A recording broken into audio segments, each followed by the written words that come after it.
Duda si outgoing Senate Majority Leader si Senador Coco Pimentel, mga kaibigan, na maaaprubahan ni BBM o ni Pangulong Bongbong Marcos itong panukalang muling ipagpaliban itong BSKE o itong Barangay at Sangguniang Kabataan Election ngayong December 2025.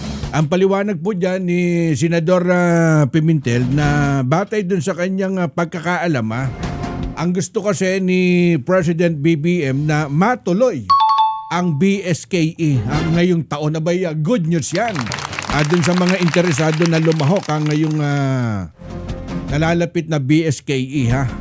Ang paliwanag dyan ni Senador Coco Pimentel, mga kaibigan, base dun sa huling meeting ng LEDAC, itong Legislative Executive Development Advisory Council, anong kanyang dinaluhan at pero pagdating kay SP, Senate President Chis Escudero, ay kumbagay magkaiba ang kanilang pananaw, di ba? Dahil sa pagkakataong ito, ay kumbagay aniya ay nasa kamay ni President BBM ang magiging kapalaran ay sinasabing panukalang pagsuspinde nitong BSKE.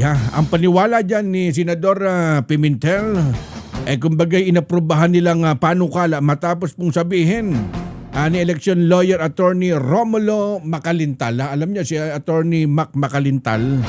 Abay, ito yung gusto natin makausap kasi napakaganda anong kanyang paliwanag dyan at kino-question niya, di ba si Senador Amy Marcos doon po sa postponement ng barangay at siguro mamaya kausapin natin si attorney Romulo Macalintal.